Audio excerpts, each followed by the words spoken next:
If he doesn't use the mic,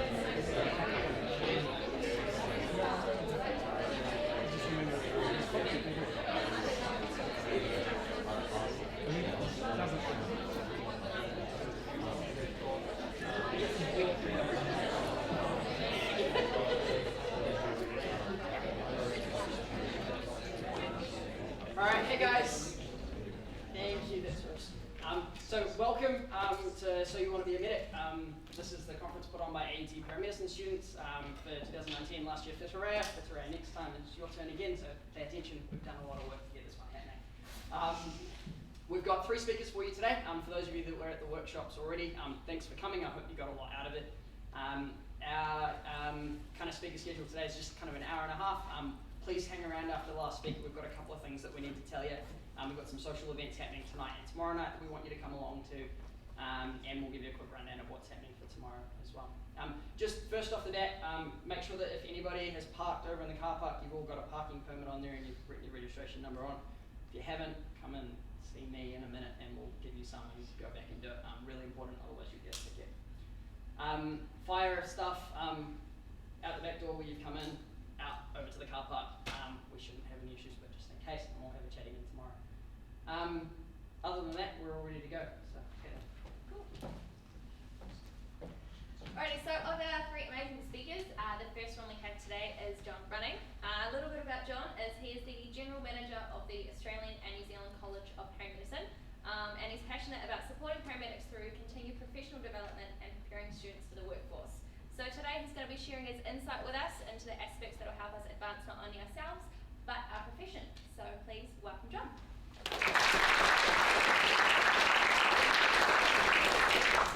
So I don't know that I need a mic. Can everyone hear me okay? Save that. I've lost my... Where do we get the presentation up to start? IT. Is the clicker there? Or no? Oh, the clicker's here. Okay, brilliant. Thank you. So you've just heard all about me. You don't have to. I don't have to repeat any of that to you now. So that's great. So I'm going to talk about professionalism. If you're not a paramedic, I know there's some other people who aren't paramedics. This still applies. There's a lot here that you can take away from being professional and how you operate in your sphere with your patients that you're working with. I've got the type. I get all the IT starting issues. So I'm operating this one, not the I other. assume so. No luck? No luck. Seems to make a sound, but not make an action. Now, there we go. Perfect. Brilliant. So I have a great affinity with New Zealand. You can tell by the accent that I don't actually live here. But I got to come here when I was a 16-year-old and go skiing, and that's Mount Hutt, that's not me. I am just as good as that, you take my word for it. And then I found this great place where people seemed to want to kill me. I don't know if it was the fact that I was Australian, but they stuck a rubber band on my legs and knocked me off this bridge. And then some guy decided that those cliffs and edges look fantastic and he's going to get me as near to death without being dead as possible. So I quickly fell in love with the place. I thought it was pretty amazing. So much so that I came back a few years ago and went for a walk at a high altitude and froze for a number of days, carrying all my food with me. But that was fantastic. And there's a lot to love. You have a rugby team who can actually win. You have a cricket team who may not always win, but they don't cheat to try and win. So there's a real lot to get out of it. This is how some people feel in Australia about New Zealand. I think maybe you on the inside don't see it, but us from the outside go, oh, look at that. They know how to treat their Indigenous peoples. They are happy to let poor immigrants from other countries who are striving to get away from persecution have a place to come. You know, you're doing a lot right. So yes, I'd like to be living in New Zealand, but if you can just take it that way a little bit towards where Australia's, that'd be awesome.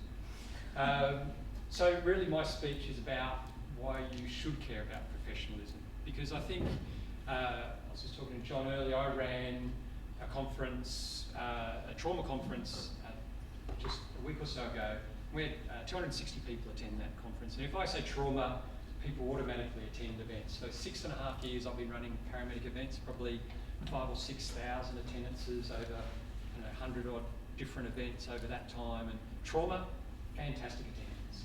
Yeah, if I do paediatrics, obstetrics, good attendance. If I start to do dementia, competency, the attendance is going down and down. If I said come along to a professionalism communication workshop, I'd probably be me and a couple of people having a chat. So while that's how people view it, I actually think it should stand potentially above where the clinical side is, because it is the area that, as I go through this presentation, you'll find is actually really important, and is actually where a lot of paramedics and other health professionals fall down, is in their professionalism.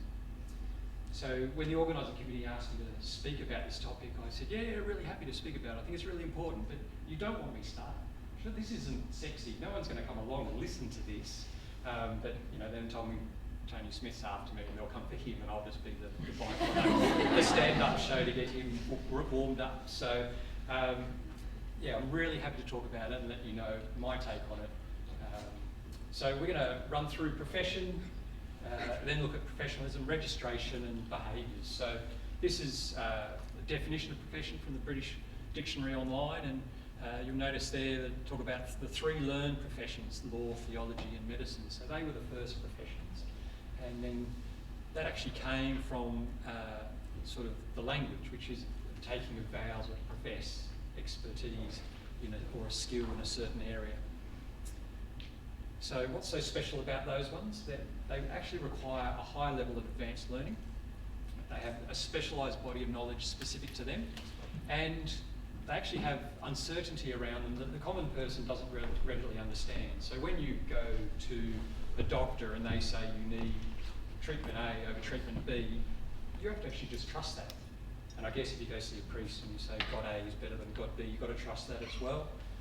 Lawyers, maybe we can get a little bit more of an understanding about what they're talking about, but really in those areas, the information they're passing on to the lay person is quite difficult to understand. So there's a lot of trust there.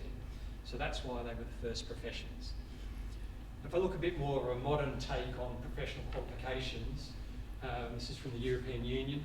It talks about the practice on the basis of relevant professional qualifications in a personal, responsible and professionally independent capacity by those providing intellectual and conceptual services in the interests of the client and the public. So I've pulled out the 4 points of that. So that's how you could maybe define a modern day profession. Professional qualifications, responsible and independent practice, intellectual and conceptual services, and in the interests of the client and the public. So just thought I'd do a little test. Does anyone feel like answering any of these, or do you just want me to go through? Anyone not yet warmed up enough? Tony, I'll try and get them by the end to be engaged. So yes or no, engineer? Yes? Yes, engineer, they meet all those 4. A manager, business manager, what do you think? Maybe. Maybe? Yeah, I reckon. Got, yeah. So it's an interesting one, and maybe I'll slightly disagree, not completely, because I don't want to put you down for speaking up, but I'm a manager of a business, and I have professional qualifications, but not all managers do. I practice responsibly and professionally, but if you've watched anything about the banks in Australia, you've got a couple of them over here anyway, you'll notice that they've completely ripped lots of people off and acted really badly. Intellectual conceptual services, if we think back to those 3 learned professions, can you work out what's right for your money? If I tell you, oh, you can get it at 5% or 4%, you sort of know what to do, don't you, yourself? You don't necessarily need them. And they don't always act, business managers, in the interests of the client and the public. They might act in their own interests. So baristas, any baristas in the room? Anyone making a living by sorting out people's coffees? Yes, it's okay. You've got to do something to get by while you're paying for your degree. So does a barista fit? No. Yes, some yeses. They're pretty skilled, but maybe not. They're not going to university, are they? They act responsibly. They're not spitting in your coffee, hopefully. You don't actually see what's going on. You see that machine that covers all the sounds. They just go built. And it's interesting, in some of the Scandinavian countries, school teachers are very highly regarded. yet I don't know how it is here, but in Australia they're considered some of the lower degrees, and if you don't get into something good, you can go be a teacher. Really the wrong way of looking at it, but it is a profession and it should be well regarded. So where does the paramedic profession sit with that? So professional qualifications, you're all going to universities or polytechnic getting your degrees, so that's great. I'll jump to 3. Intellectual services, yes. Medical services. In the interest of the client and the public, yes. But are paramedics practicing responsibly and professionally in an independent capacity? Yes? No? Not quite. Perfect answer. Not quite. Getting there. So we are getting there, and we're on that pathway to it. But you've got St John Medical Director, the doctor here. So in theory, he works to decide what are the standard operating procedures, what are the drugs you're using, how you use them, in what cases you use them. So not yet independent practice, but it is a goal and something that registration will hopefully help you get to. So here's a different look at professions, a more modern look at it from the Accounting Society in the US in '93, and they give 6 criteria. And so as we look at them from the paramedic profession side, full-time occupation, yes. Training school, so it used to be sort of your diplomas, or maybe the training school was via the ambulance services themselves when they train staff directly. Now we've got university degrees, you've got a professional association, established professional ethics. So I put a question mark there, not necessarily yet, but it's coming again as part of registration. So in Australia, state licensing laws, and in New Zealand, it's been agreed and accepted. We're just wondering when someone signs off on it. It's supposed to be at the sort of cabinet level now that they've acknowledged that registration is needed. There is a risk to the public. And so registration looks to be bringing in professional ethics. So this is my way of sort of looking at it and taking a bit more of a look at that traditional about the welfare of the individual and also the profession. So the paramedic profession, clear education standards, applies a defined and well-organised body of knowledge, constantly engaged in enlarging that body of knowledge. So interestingly, for many years, the profession relied on the knowledge of doctors and nurses. It's only really been in the past 10 years that paramedics doing research and research on what the profession is doing is actually starting to lead practice more and more. I remember about 15 years ago, you couldn't get a paramedic textbook. They didn't exist. You got a nursing or a doctor's or a medical textbook, and that's what you used as a paramedic. So now we've actually got paramedic textbooks. There's a lot of research going on now for paramedicine, and so that is building that knowledge base. So functions autonomously, sets its own policies and code of practice, and monitors its practice and practitioners. So currently that in New Zealand is reliant on your employer, St John or Wellington, to decide what are the policies and what are the codes of practice. In Australia, with the registration board, or with registration and the paramedicine board coming into place, it's now a group of paramedics on that board deciding what are the policies and code of practice. And they'll be monitoring that practice and the practitioners and taking them to task if they don't do the right thing. And there's also the presence of specific cultures, norms and values common to its members and upheld by themselves. So you'll see there that there's a few steps that we're still working on to say we're a true profession. But that doesn't mean, I guess, you're out there in society. Everyone nowadays says they're a professional, and they all call themselves a professional, don't they? Or part of a profession. So we're taking a really a very academic view of what is a profession. So moving on to professionalism, the conduct, aims or qualities that characterise or mark a profession or a professional person. That's pretty easy, isn't it? So it's about conduct and qualities. So we've got the attributes of professionalism, and these are all things that you'd jump to if I asked you to name them: specialised knowledge, competency, honesty and integrity, accountability, self-regulation. So what about the professional? Naturally what you'd expect. The main ones, appearance and behaviour. I'd say you need to look like a professional. You need to have your knowledge and you need to know how to use it. You need to be confident each and every time you do it. You need to be honest. You need to be accountable both to your patients and your peers. and you need to be able to self-regulate, and that is what registration is providing for you. So you need to be able to regulate yourself, but also the profession needs to be able to ensure professional practice. So what does registration do, and does it impact professionalism? Do you think it's going to make a difference to you? Does it change how you're going to function and operate as a paramedic when you get out there? Any difference? Will it change anything for you, It will registration? change the way in which we're able to operate. So expand our scope of the ability to use our skills. Okay, so it might change the scope, but actually the employer normally sets the scope. So Might- I think maybe like, I'm trying to say like broadens the sort of ability to work with different employers. Yeah, that's true. Yeah, so registration came in the UK, and there's now paramedics in GP clinics. They're prescribing drugs. They're doing lots of things that registration allows them to be able to do. So yes, it will definitely make changes. But does it change how you are going to function and behave as a paramedic? I don't think it really is, but we'll have a look at what registration is really about. And it's the same in New Zealand. I'm talking about Australia, but they are actually very similar. It's actually about protection of title. So actually, registration doesn't care about you, the paramedic, really that much, unless you've done the wrong thing, and then they don't want you to be doing it. So they really care about the title. That is, who can use paramedic or paramedicine, how you can claim to be qualified, and to hold yourself out as a paramedic. And so if we look at the two, it's a document from the Paramedicine Board of Australia, so you have to be qualified, and that is hold one of the degrees of which you're doing. So that's great, you're going to come out and have that ability to apply for registration in Australia. It has a number of lower level qualifications that they're accepting, and also past experience and practice can also be included. And then we've got whether you're suitable, so that's no impairment, no criminal history, don't have outstanding regulatory issues, English language skills, recency of practice. So all things that you would expect, someone going into a profession to be a suitable person. And so these are the registration standards, and I've just gone through them. One of the key ones there is obviously not included on that previous slide is having professional indemnity insurance. All paramedics in Australia now have to hold their own insurance or be covered by the insurance of their employer. They have to undertake continuing professional development. But what about professional standards of behaviour and ethics? So nothing that I just spoke about there changes how you behave and what you do as a paramedic. So does registration change those things?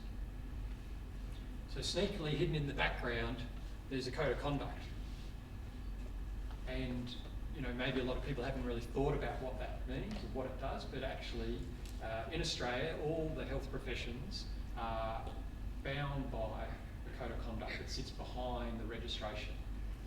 And so I looked at it the other day and just went, well, what are the main points coming out of that? And that is providing patient-centred good care, working effectively with patients, work respectfully with other practitioners, maintaining professional performance through developing your knowledge and skills, setting appropriate boundaries with patients, and ensuring your own good health. You go, oh, that's not too bad. That would be expected, isn't it? That's how I expect to go out there and work. I'm not going out there to not give a crap about the patients. I'm going out there to work effectively with other people. I'm going to keep learning. So you think, well, that's pretty easy. Some of the wording that they use underneath that really starts to dive into it. So primary concern for the patient, high level of competence, no bias or discrimination, respect, trust, good communication. Keeps going. Communication actually appears a lot in this document.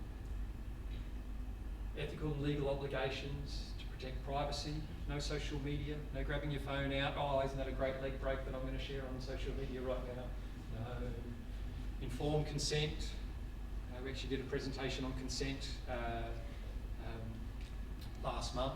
A lot of discussions around people who are a bit crazy on drugs and things, and how do you get informed consent? It's a difficult area.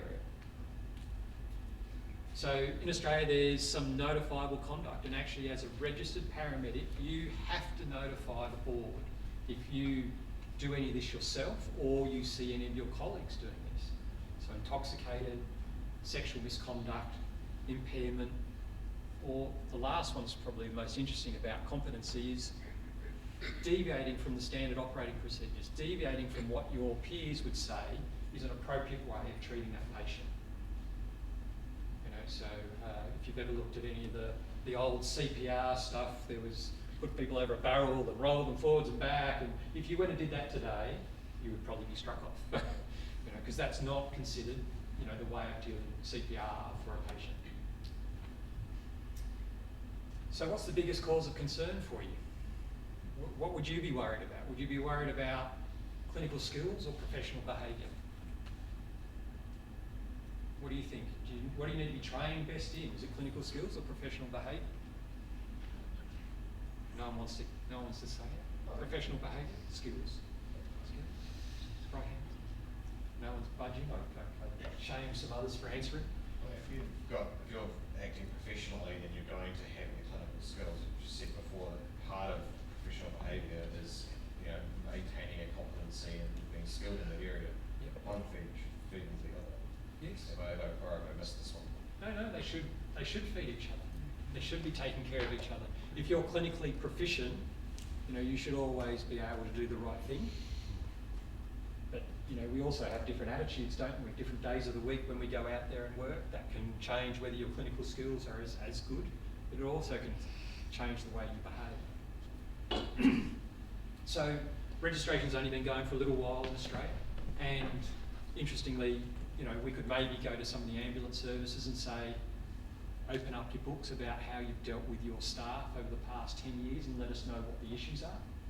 But they're not, I don't know if Tony is, but I know in Australia they're not very forthcoming with saying we've reprimanded 5% of our workforce for poor conduct. The ambulance services don't come out and say that, because obviously it's important to them to keep their reputation and the public trust in what they do. But there are obviously every year a number of paramedics who have workplace issues and are potentially fired or moved on from their roles. Excuse me. So in the UK, they've actually had registration for 10 years. So it's a great way for us to look at what are some of the statistics coming out. And it's not the easiest one to read there. Someone decided to put yellow highlighter over it, which is great in the background. But you can see paramedics, you can see the number of cases, you can see the percentage, you can see the total number of registered paramedics, almost 24,000. Interestingly, Australia looks like it's going to top out at about 17,000. And then you can see over the very left, your right, very right side, percentage of registrants subject to concern, so 1.23%. So that is actually the second most complained about profession.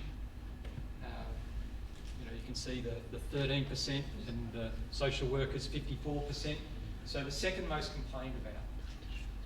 And really, I think that comes down to expectations. There's, every year there's a survey that takes place that says paramedics are the most trusted profession.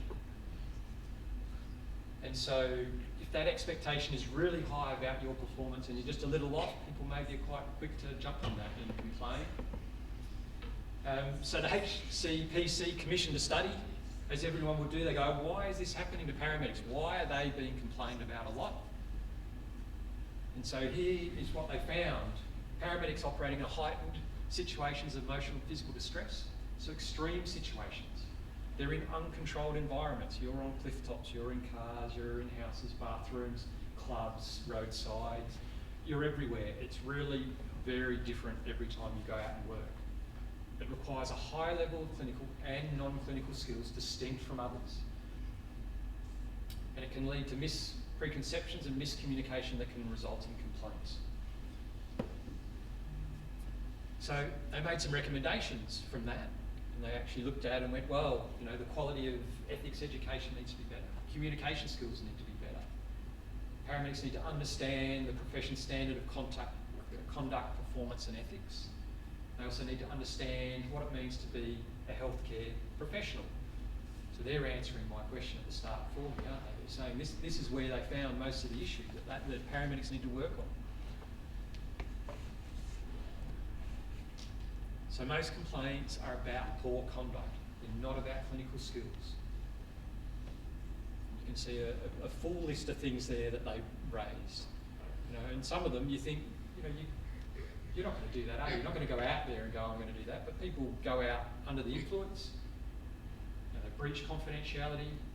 They don't communicate. There it is again. They don't communicate effectively. They put stuff on social media. They practice outside their scope of practice. They falsify records. You know, when you do a job, you then have to write down what happened. Well, people can say different things to what they actually did. Failure to provide. Competency does come up.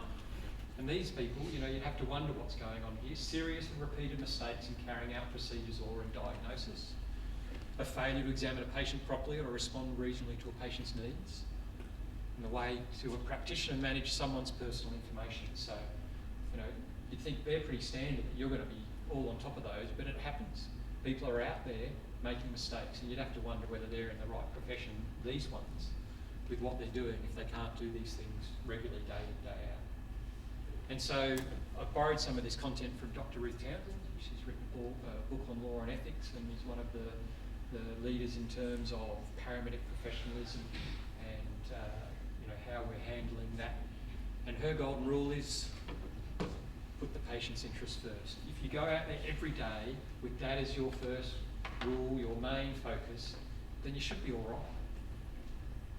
So how did the medical profession historically address professional behaviour? Well, they had the Hippocratic Oath. Its original form, you got to swear to some healing gods for help, yes? But really the content in it was very good. You know, treat your patients to one's best ability, preserve a patient's privacy, teach the secrets. It used to be the secrets of medicine to the next generation. And there's a modern version, which I quite like this one paragraph out of it. I remember that there is art to medicine as well as science, and that warmth, sympathy and understanding may outweigh the surgeon's knife or the chemist's drugs. The paramedic's vehicle, I don't know, you know, what you're able to do, it's not all about the skill, it's about the conduct. So it's got quotes around it, it's my own quote. By all means be a great clinician, you know, and you should strive to be the best you can be, but you will ultimately be judged on your conduct, your kindness, your compassion, your humanity. All the stories that I hear about paramedics, that's what comes to me. It's not about how great I was at that skill. Yeah? It's about how they behaved. And so this one went viral around the world, in the US, a number of different countries. So terminally unwell patient granted wish to visit the seaside. So this patient was in hospital and was being transported home at their wish to die, and the paramedics took them to Harvey Bay to see the seaside one last time, because they weren't going anywhere in an ambulance, without an ambulance, until they died. So they took them there. The two paramedics stopped, rang in, got time out to be able to go and do this, and took the person to the seaside. And that went everywhere. Not how great someone's skill was. We rarely hear about that. But we hear about these cases all the time. So altruism, hopefully you're sitting there going, this is the reason why I want to do this profession. Because it is a selfless act that you're going to be performing day in, day out for the welfare of others. You have people's lives in your hands at times, but often you're going to be working with geriatric patients, older patients. You're going to be talking with them, you're going to be spending time with them, a lot of time with them. They're going to be heavily medicated on a dozen different things, and they've got a little problem that you need to sort out. You know, you're going to have to really be on your game day in, day out, and willing to do that role.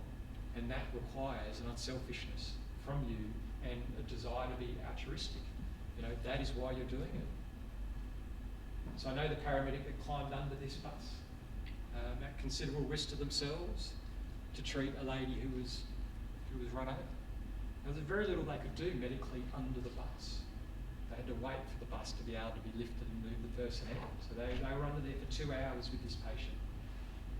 The patient ultimately died at hospital, but they had a paramedic stay with them, talk to them, hold their hand for 2 hours. So it's not the clinical skills, it's treating patients with kindness and compassion. And that person, unfortunately, as I said, died, but the last couple of hours of their lives may have been brightened significantly by the actions of the paramedic. So John's golden rules, I made my own. Be the best clinician you can be and keep developing.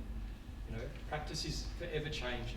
It is developing. What we were doing 20 years ago doesn't compare to what we're doing today, and won't compare in 20 years' time. So you can't just get your training done and go, great, I'm good to go. Because you might be good to go for a couple of years, but things will change. Work hard at being a good communicator. You know, being the greatest clinician under the sun, that's fantastic. But if you can't communicate that message to the patient and make them feel comforted and secure, then you're missing a big part of your job.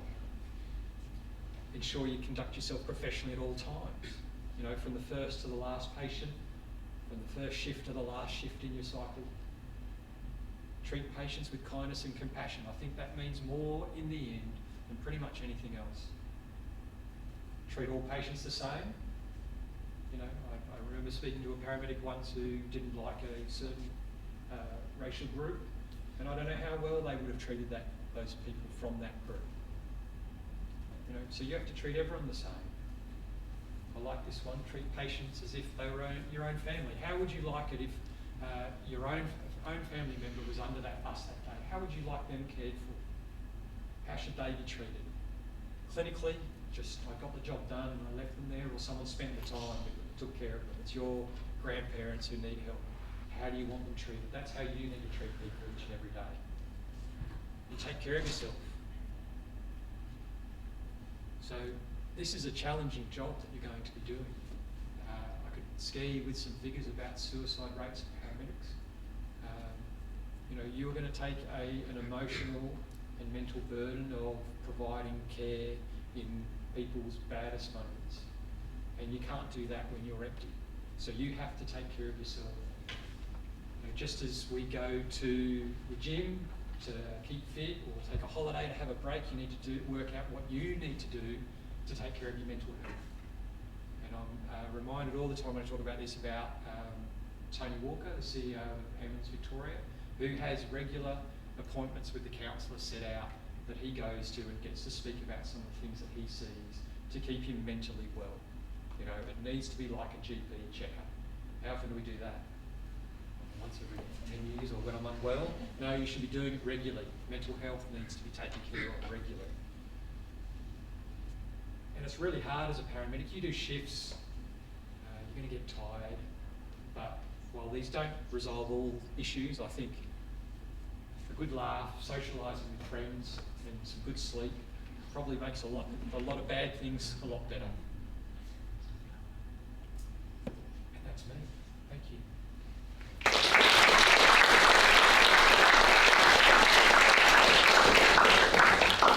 Does anyone have any questions for John Runnell, or? You go back to your golden doors tonight. Have you got a problem with one of them? A spelling mistake? No, no.